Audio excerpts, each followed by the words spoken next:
mascot horror, a video game genre known for including what should be innocent-looking kid-friendly characters, but with something evil looming in the dark crevasses. In recent years, the genre has skyrocketed in popularity, producing some of the trendiest games of the year, and some of the laziest, most uncreative slop ever made.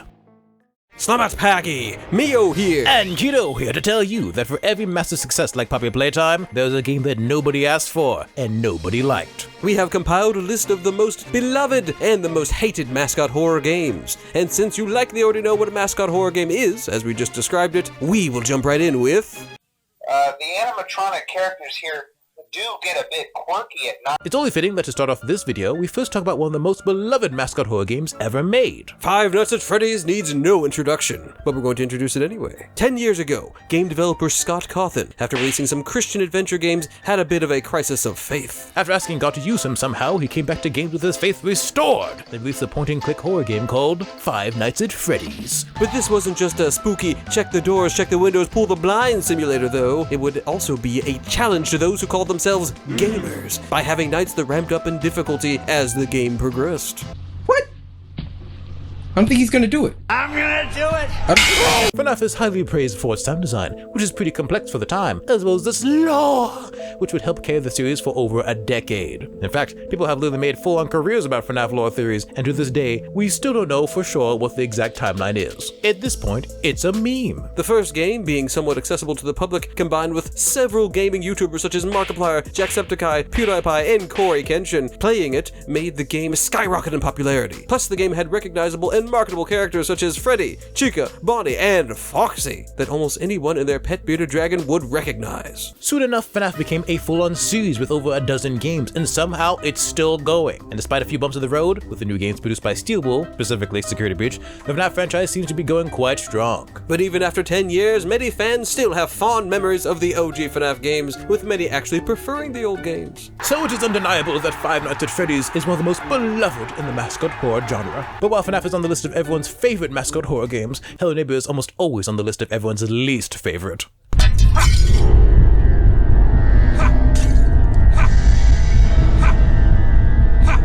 Oh yes, Hello Neighbor, a game that honestly could be a video all on its own. Whenever Hello Neighbor is brought up in conversation, things that come to mind include the creators desperately tweeting a game theory to look at the lore of the game, a game that marketed itself as a mascot horror game but has almost no horror elements at all, a weird and broken buggy game with frustrating puzzles, and an even weirder, more broken sequel. And quite honestly, that sums up a good chunk of the Hello Neighbor saga. Dynamic Pixels, which is now called EA Studios after being acquired by Tiny Builds, actually had the first Hello Neighbor in development before even FNAF came out, and after some betas that got mixed to positive reviews, the full game was released in December of 2017. Now look right there! It mostly has positive reviews on Steam, but it became very obvious that the game was buggy. Super buggy, in fact. Hello Neighbor definitely knew its target audience that it selected, and catered to them very well, but a lot of other people were quite critical of some of the glaring flaws the game had. Let me just, as an experiment, I'm gonna leave all my no.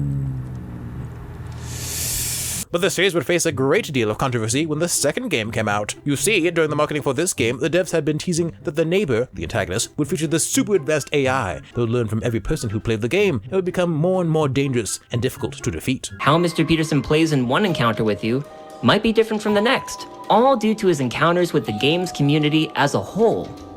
In this way, the community's experience with Mr. Peterson changes over time, allowing for an AI that is developed through community actions, replayability, and great stories of neighborhood shenanigans. A very ambitious idea that was completely abandoned. Even on pre-order day where you could buy the game for $40, it was in the Steam description that there would be a neural network AI thing, and they actively encouraged everyone to pre-order the game for this reason. Hello Neighbor is still enjoyed by many fans, but some refused to play it due to the devs' dishonesty and the fact that it shouldn't even be considered a mascot horror game. During its lifetime, Hello Neighbor tried to produce as much merch and juice the property as much as possible, and became hated for it. But another game did something similar, yet managed to somehow hold on to a rather presentable public image.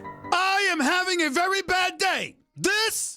Today is one of the worst days that I've had in a long time. There are three games that typically come to mind when mascot horror is brought up. FNAF, Bendy Link Machine, which we'll talk about later, and probably the most new and trendy, Poppy Playtime! Despite being under 4 years old, Poppy Playtime has easily become the most popular mascot horror game, and has inspired a slew of other games, including numerous rip-offs that we'll mention later. Poppy Playtime, or to some, Poppy's Playtime, features many elements that have become mascot horror tropes. We play as an employee who's returning to an abandoned place that at some point had a bunch of children/families in it, and has a very play-care, child-friendly aesthetic that is now turned dark and twisted. The game also has a plethora of chase sequences that force you to run away from the monsters. The monsters being the creatures Huggy Wuggy, Mommy Longlegs, Catnap, and others. Because the game is so popular, it not only inspired rip-offs, but also became the target of an innumerable amount of content farms, shippers, and certain types of artists. It's actually insane how many content farm videos there are of a gender-swapped Catnap and Dog Day being lovers. But that's enough about Poppy Playtime. Let's talk about Poppy Playtime! What in the world?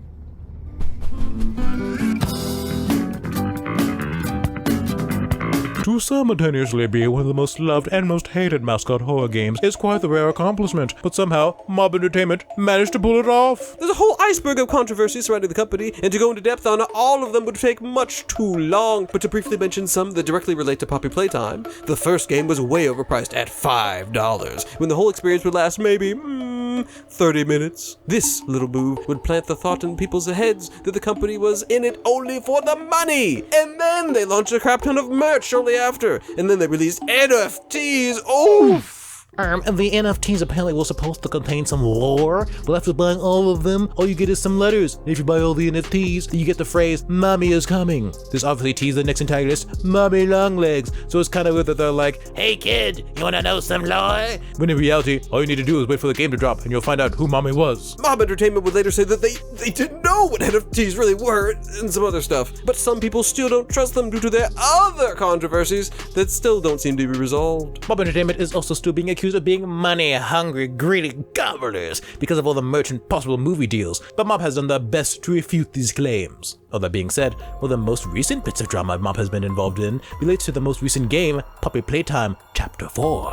Prior to the release of Chapter 4, a whole caboodle of employees left the company, including but not limited to the main writer for the games and the Zamination brothers, who were half of the founding members of the company. Many employees claimed on Glassdoor that Mob had allegedly tried to become more professional and corporate and didn't resemble the indie game company they started out as. Note, all these claims are alleged. I mean, the Glassdoor reviews do exist, so, there's that. We just can't prove that they work there. Despite this unexpected exodus, Mob Entertainment pushed forward and released Poppy Playtime 4, approximately 1 year after the third game, on January 26th, 2025. And to say the game was broken on release would be a massive understatement. From enemies that had broken AI and could kill you through floors, to enemies that wouldn't spawn at all, the game was barely playable. There's such a severe lack of proper play testing that they didn't put a door on this one particular area, and if a person went through this door later in the game, it would zap you back in time to when you first visited the area hours ago, losing all of your progress. Do we need to defeat the prototype?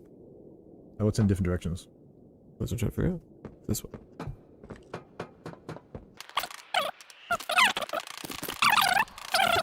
Can I get the mask again? Wait a second. It's hard to fully explain here, but feel free to check out our video on it. Poppy Playtime Chapter 4 still has a mixed score on Steam, not only due to the bugs, but also because of other complaints as well, like the massive amount of unskippable dialogue and wasted characters. Overall, the worst game of the franchise that let a lot of people down, and definitely ruined the reputation of Mob Entertainment. There's still a massive debate about whether or not Poppy Playtime is a cash grab, and that's to be expected. But this next game on the list has similar claims made against it, even if such claims were completely unjustified. To test your sleuthing skills, I'll let you find this one all by yourself. Okay, don't stand like that.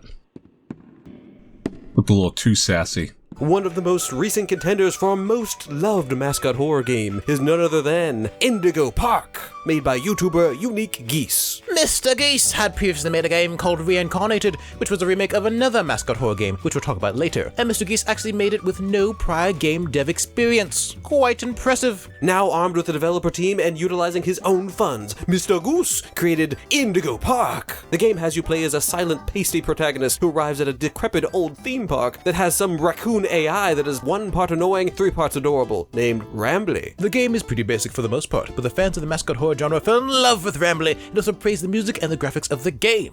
Hot take, the game is just okay. Ramley definitely hard carried the game, though the music is pretty good and we appreciated the humor and the general aesthetic of the game. Plus, the little game they made within Indigo Park is pretty fun and cool. But Indigo Park is not very scary at all, and doesn't really convince me/us that this is going to be an exceptional series moving forward. For it really to be remembered as one of the best mascot horror games, it needs to have slightly more engaging gameplay and a really strong story. But the game is still enjoyable, so we can totally see why people like it. And this is just an introduction, so we hope that Part 2 keeps up the good work with Ramley and makes some much needed improvements to the horror side of the game. It's worth mentioning that this game was involved in some controversy. Whoa. Whoa! Though in the end it only ended up making everyone defend the game. You see, the YouTuber Theft King is known for many controversies that we won't get into now, but this time he decided to make a review of Indigo Park. And fans of the game did not like what he had to say. No. And while I can't blame them, considering he said some things at the beginning of the video like, Indigo Park is the least original mascot horror game ever made. Between the tired, cliched premise of returning to an abandoned children's establishment, the enemy designs, the unnervingly cute mascot character, and multiple sequences that appear to be lifted directly from Poppy Playtime,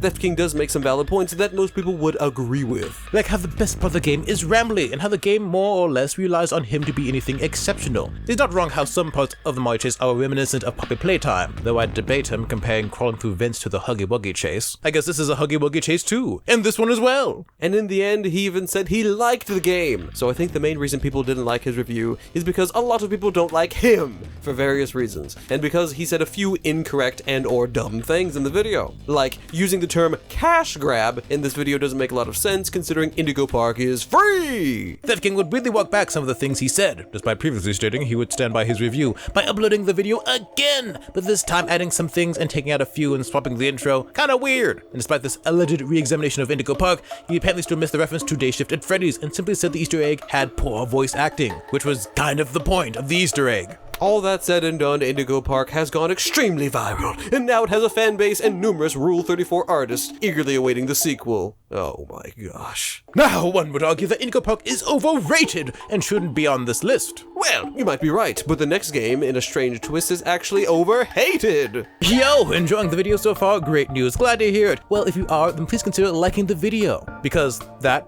helps. Thank you, carry on.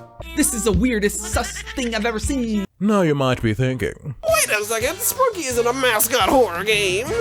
and to that I say, you should be right, but you aren't. Sprunki is very loosely considered a mascot horror game because it features these things that are mascots of the game and features horror elements. So sure, why not? Despite being a music game based on an Incredibox, we shall count it. Ho ho ho, there's quite the story as to why it's so hated. Observe! Sprunki completely blew the frick up when Naiko posted it in 2024, with the little kitties rushing in with reckless abandon to be traumatized by dead Sprunkies. The problem with children making up the majority of a new fan base is that sometimes children harass a creator that they like for more content. Also, wherever children are present, content farms will appear magically, and Sprunki was no exception. Soon there were Sprunki songs, animations, sticker books, and mods of Sprunki as it became increasingly popular. During this time, people who hated Sprunki with a burning passion started to harass Naoko, who, at the time of this video, is still a minor, and now Naoko was getting doxxed and pestered, and it was all too much, so he canceled the sequel to Sprunki he'd been planning. Recently he's been working on other projects, which is cool, very nice, but just because Naoko is done with Sprunki doesn't mean everyone else is. If you want some more info on Sprunki, feel free to watch our video on it, but in conclusion, Sprunki gets a lot of undeserved hate from the internet. That's not to say that we like the content based on Sprunki, but Sprunki itself is quite harmless. And like we said earlier,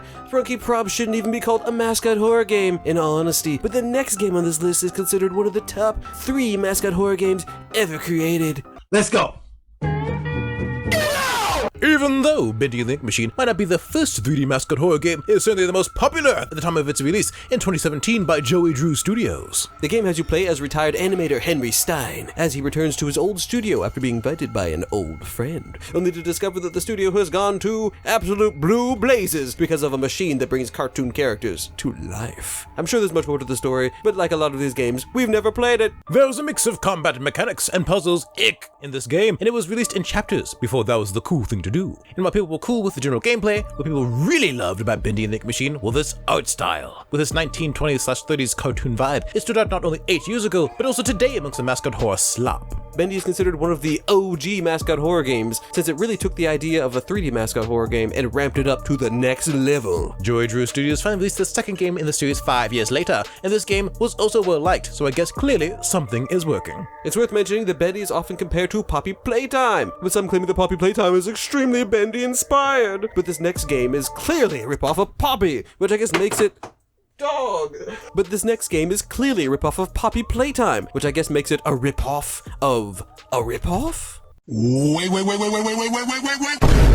When games like Poppy Playtime and Rainbow Friends hit the web like a 10-ton semi-truck, it created a large splash and inspired a lot of game devs to try to cash in on this rather profitable mascot horror genre. One of the most well-known attempts at this was created by the game dev team, Euphoric Brothers. Now, we don't know that this game is a ripoff of Poppy, for sure, but it definitely seems like it is. The first entry in the series was released in January 2023, was met by a lot of hysterical laughter. The game was shoddy, and the designs for the little clay-looking drawings on the wall are literally what the characters look like, so you know, not super scary. Reportedly, during the promotion of this game on Twitter, the Euphoric Brothers hid negative replies criticizing the crappy-looking horror game. Let's Players obviously played the game, as they will play just about anything, and memes spread around the internet making fun of Garten of BanBan. Many believe the game to be satire, and the Euphoric Brothers started unhiding the negative comments to perhaps lean in this new direction. Unfortunately, the sequel, which was pumped out just 2 months later, was not better. Maybe worse, because it was longer with more filler fetch quests. The voice acting was bad, and the character designs were still bad, and the game was just lazy and boring. They fixed absolutely nothing, possibly made things worse. Me started to realize that this was not satire, it was just bad awful. As a recent positive review stated, "This was the biggest pile of I've ever played. To make things worse, I think the first game was free. So who could complain about a game that only took a few minutes to beat? It was free, man. The sequel wasn't even a 2-hour game. It had the price tag of $6. You could buy 2 Mickey D chicken nuggets in California with that money. And the game was bad. The gameplay refund limit on Steam is 2 hours. So you better believe those gamers were refunding that crap. Even some rather popular creators in the space refunded the game, and the Euphoric Brothers decided to be mature individuals and take the creative criticism too hard. Out the cap. Nah fam, they fished and moaned on Twitter and tried to call out the creators refunding the game, only to get absolutely ratioed in the comments. Astral Smith destroyed them with literal facts and logic, and the Pop Goes dev tried to weigh in with a bit of nuance and to come at it from the perspective of the BanBan devs, but then they blocked him. That is pretty much the start of the hatred of the BanBan franchise, and to cover everything, it needed a whole dedicated video. The games continued to get even worse, and they added more filler to try to push the game past the 2-hour refund limit. It was not good. The game series still has some fans, mostly children or people who just want to watch it like a train crash. Apparently, they're actually starting to lead into the whole satire angle, so some people think it's good now. I don't know, but when we asked our audience what their least favorite mascot horror game was, a lot of answers were Garten of BanBan. But while Garten of BanBan is a great example of how to make a generic mascot horror game trash, the next game on this list puts quite an interesting twist on the game genre. Who does the package need to go to? Sometimes to have a successful mascot horror game, all you need is a really good gimmick and some well-placed nostalgia. FNAF is of course a perfect example of this, but another good example is the 2023 mascot horror game, Amanda the Adventurer. In this game we play as Riley, who has gotten a letter from her Aunt Kate. It seems that her aunt was investigating some missing children incidents surrounding the show Amanda the Adventurer, a controversial children's show that features a young girl and her sheep partner. As Riley, we go into her aunt's attic and start playing tapes of the show, and somehow the characters in the tape are able to be interacted with. As we solve more puzzles and find more and more disturbing tapes, a dark story begins to emerge. The game is basically a horror version of Dora the Explorer, mucho gusto, but the puzzles are quite inventive for the most part. To solve some puzzles, you need to pause the tape at a certain time. If you answer Amanda a certain way, she'll freak out and maybe kill you, and sometimes there are puzzles that are way too complicated for their own good. The game was a massive hit, to say the least, especially with Let's Players, and unfortunately some animation channels, and quickly became the next big thing. People appreciated its uniqueness and left me positive reviews on Steam. The development team Mangled would release the second game a little over a year later. Even though it wasn't received quite as positively, it helped keep Amanda in the front of people's minds. Plus the games are fairly inexpensive at only $10. What a deal! Recently, Mangled Ma released a game demo for Amanda the Adventurer 3, and it has people quite excited. Hopefully that's $10 too! But what's definitely not worth the price is the next game on this list. Welcome to Joyville, A paradise for children, where everyone finds something to their liking. Double cheeked up on a Thursday afternoon. Oh, Joyville. Joyville. Some might not have watched our video on the Russian Poppy Playtime ripoff made by Cud Plays, but it's just a shameless cash grab that has lame puzzles and shoddy gameplay for about 30 minutes. It doesn't even try to hide the fact that it's a ripoff. Instead of Huggy Wuggy, we have Woolly Bully. I can't even. It has some lore, I guess, but the first game is like, oh, children disappear, there's some tape recordings of Wooly absolutely bullying this man. But it doesn't affect the gameplay at all. The first game also ends in an elevator crash. How original. All that said, the game is fairly inoffensive and isn't really worth talking about. Here's what we would say if it was free, but the first Joyville game cost $10! Whoa! That scared the accent right out of me. People thought the first Poppy Playtime game was overpriced, and it was, but even on sale, Joyville is way too expensive. Shortly after the first game escaped containment, Cudplay released Joyville 2. The sequel is a lot better than the first game, and at least tries to add enough gameplay to warrant the price. But saying that it's better than the first one means absolutely nothing. It did at least have some fun moments, I guess. The second game also has some more lore, which is actually kind of unique and surprisingly dark. But if you want to know what happened in that game, you'll have to watch our video, haha. But seriously, do not waste your time with this game. I may Whatever. I may go so far as to say that Joyville, the first one, is possibly the worst game we've ever played. Which isn't saying too much, but gosh dang. That completes our list of the most loved and most hated Mascot horror games. Or does it? We actually have a few other games we could mention, but this video was too long as it was, so if you want a part 2, let us know in the comments. Go ahead and comment your favorite Mascot horror games if they're not already mentioned in this video, as well as your least favorite. And if you do like Mascot horror games, or games in general, or watching gameplay videos, or watching our videos on video games, consider subscribing to our new channel, Miyokito Gaming. We'll be doing a variety of content, but if you have any suggestions for what we should do on that channel, feel free to go put some comments on that video over there. We got a pretty cool Secret of the Mimic video out there. Yep, you better go check it out. Yep. But before you leave, a quick shout out to our members.